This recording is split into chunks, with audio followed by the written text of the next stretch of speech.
Hi, and thanks for logging on to the Daily DVAR Halacha. And here's a brand new halacha for you, and it's for Friday, March 8th, first day of Adar Sheni. So it's Rosh Chodesh, and Rosh Chodesh it has been since Wednesday night, all day Thursday, and also Thursday night and all day Friday. So Thursday night, Friday marks the first day of Adar Sheni. Of course, you'll say all the usual additions in your davening, like for any usual Rosh Chodesh. Now to our halacha, finally. When you listen to the Megillah, you know that there's this very prevalent custom that people make noise when they hear the name of Haman. Okay, we need to talk about that a little bit. First of all, any noise that's disrespectful or crazy or the kind of stuff that you shouldn't be doing in front of the King of all kings while reading a holy document, that's part of our Bible. What I'm getting at is you shouldn't be doing crazy, crazy things for the noises. And you will see people do that in your shul, you know that. And anything that's over the top could be considered disrespectful to the reading of the Megillah. So please bear that in mind.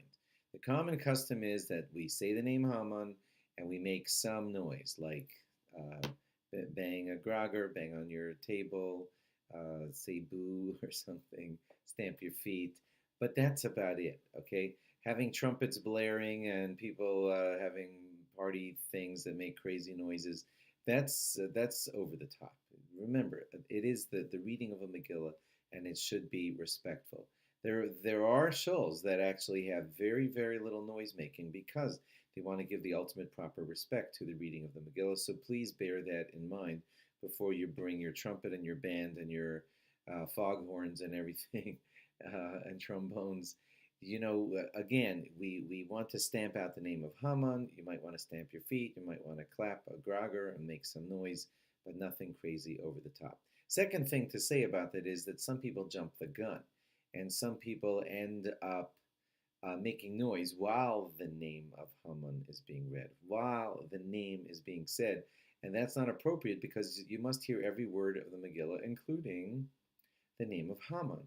So if you are making noise, you wait until the name of Haman is recited clearly, and then the short amount of noise may begin.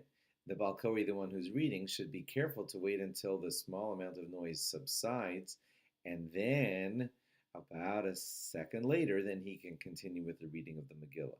But Balkori, a reader of the Megillah, should be very careful to not just keep plowing through the reading while everyone's making all their noises. He has to plan to stop for the little bit of noise to dissipate, and then when it's quiet, he continues on in his reading. And I'll just repeat something that I probably told you a few days ago already, and I will repeat.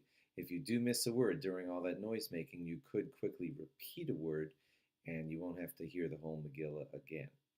Yes, even if you're reading out of a printed Megillah, not out of a parchment, if you miss a word here or there, you could just repeat that word that you missed, and that could count for little misses here and there.